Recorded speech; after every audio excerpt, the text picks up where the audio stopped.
here at ACO Radio, American Communications Online, or any affiliated stations or websites are not responsible for what guest hosts or call-ins may say. All programming is intended for informational and entertainment purposes only. You ready to do a show? Okay, hold on just a minute. I'll have to call you back. Hello, world. This is TJ Morris, and we're fixing to do a radio show with Jan Aldrich. A Mad Painter's here, and I've got Jan on the phone, but Jan, let me call you back online. I'll call you right back. Okay, a Mad Painter, you want to introduce yourself to everybody while I try to call him, or will it make the sound? Are you here? It'll probably make the sound, but that's all right. Go ahead. This is a Mad Painter. Uh-huh. I'm a radio host, producer, artist, author, pretty strange all-around guy. And I think you're going to enjoy the show tonight. Jan Aldrich brings some great information about UFOs and what we can expect. I'm not sure exactly what we're going to talk about this evening, but I'm sure we'll make it interesting. Okay, thank you very much. I'm trying to reach him now. Folks, I had him on the phone, but I had to call him in the studio, and I had to wait for it to open up. It's technical stuff, right? But this is TJ Morris. Thank you for listening, and we are the ACO Club here at TJ Morris ET Radio, and that is Thomas R. Becker. So we're going to see if we can get Jan Aldrich on here. And thank you, Hyro. Apparently is listening. I don't know how, but thank you. He's on my phone right now. Let's see if this gets him. Okay.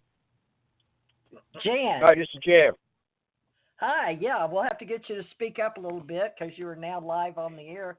Jan, a Mad Painter, which is Thomas R. Becker, and me, Theresa J Morris, is here for the UFO Association tonight. So tell us what all you've been doing, because I wasn't able to get Barry, not having his phone number, and he's not on Facebook. But is it just going to be you tonight?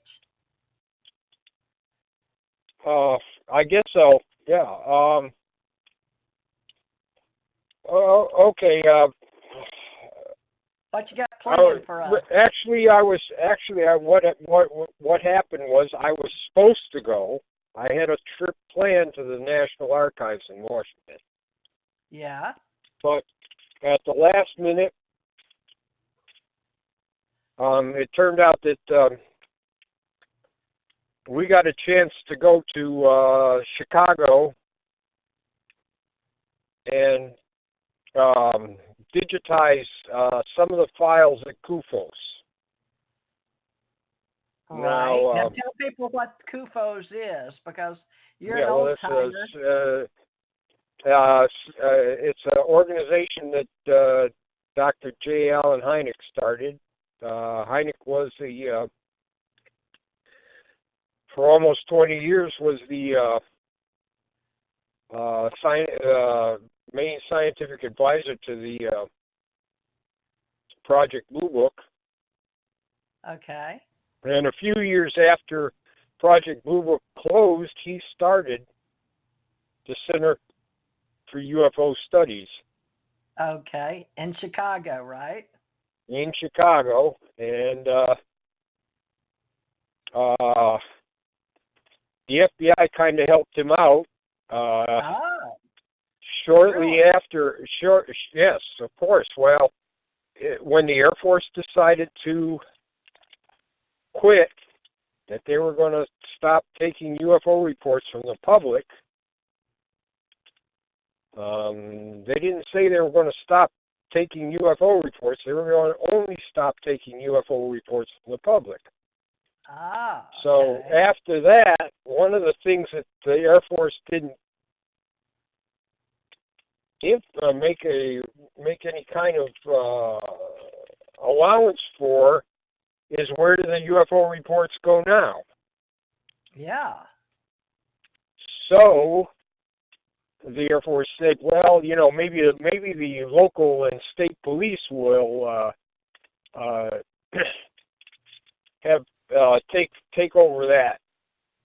Now, the Air Force didn't consult with the police if they wanted to do that or anything. They just, well, we're just getting out of the business, and too bad. The cops should do it. So, after that happened, the FBI sort of got involved by saying, look, this is putting a new responsibility on the police, where before the Air Force had, if anybody tried to get in the way of the Air Force, they'd come and kick them out of the way. Okay. They would say, this is our responsibility. Nobody get involved here. And they even had some clashes with the Navy over that. So the FBI went ahead and thought that the police should have some help here. So they got with Hynek, and they had training for their people and some police officers, and a hotline was set up for the police where they could call. If they got a UFO report, they could call CUFOS. Oh, okay, that works. And send it to them, and that worked for many years. Until, just in the U.S., though, right? Not globally. Not globally, no. All right, just for of course, the United States. Yeah, that didn't stop people from calling in, but yeah, it was for the U.S. and it was mostly for the police. They had other methods for people to get in touch with CUFOS otherwise. Was it just understood back? That would be right after Blue Book. Would that be what year was that? Because I think it was about 1974. The FBI put out a bulletin, and they helped to a certain extent. I mean, it wasn't a great amount of help, but they helped to a certain extent to implement the policy by informing local law enforcement that this was available to them. If they had UFO reports, they could. Yeah, they could call CUFOS.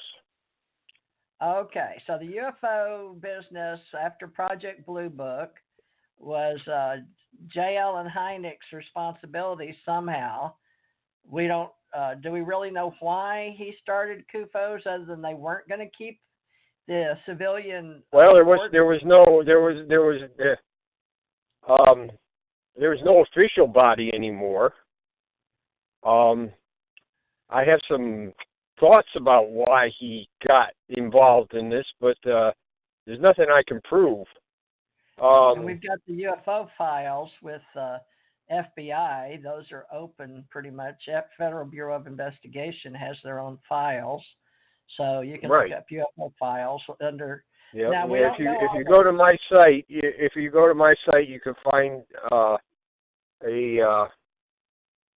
FBI file on Hynek and why, to a certain extent,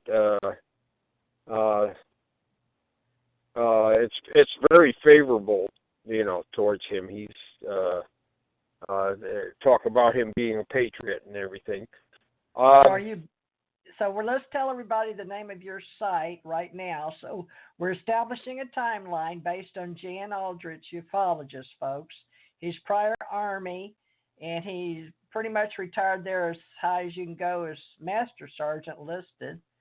And then he became a post office employee. I guess you were on the boots on the ground postman, but we can get into a little bit that because I want to get into your UFO history and how you got into all this. But right now it's pretty cool because you started off talking about Blue Book, which a lot of people may know about or have seen recently on History Channel or other channels, and you lived all through that, as did I, and I'm sure Ahmad Painter did, because Ahmad was Navy and I was Navy.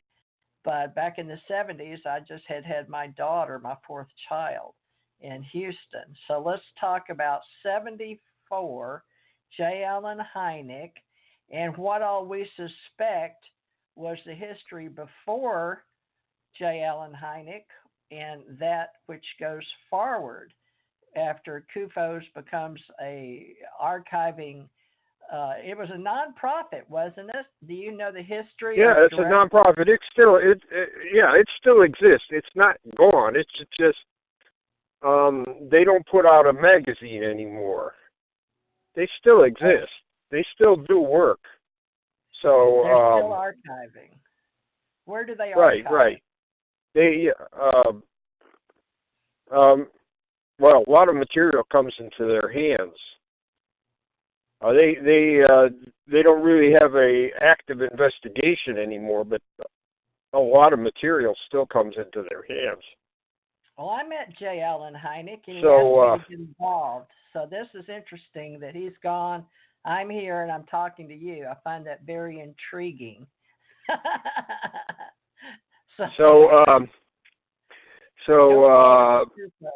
CUFOS 74. Yeah, so they were very active from 1970 until I don't know what's going on here.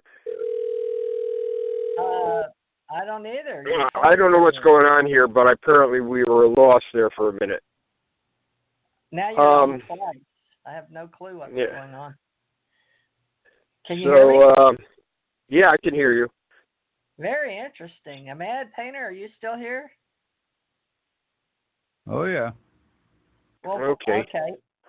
I don't know why you have listed, but you're listed twice now. It sounded like somebody was trying to call him.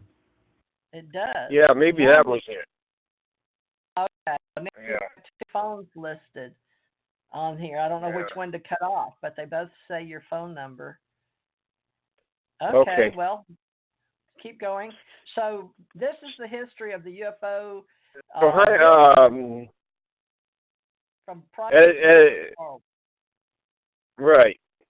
Okay. Hynek does Project Blue Book folds. He goes and talks to the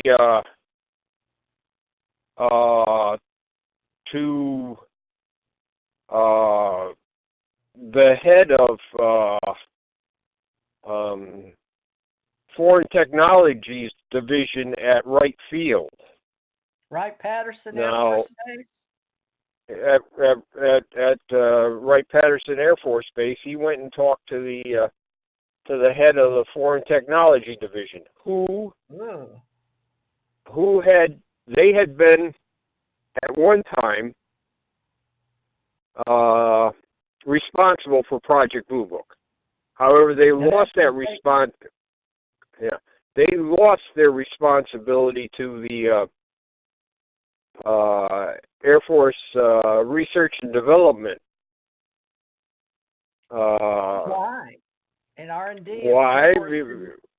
They didn't want to do the Air Force, the Research and Development, Air Force Research and Development took over Project Blue Book from Foreign Technologies Division, and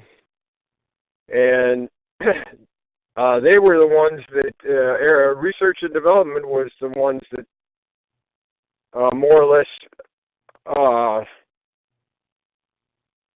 initiated the idea that after the Condon report, Blue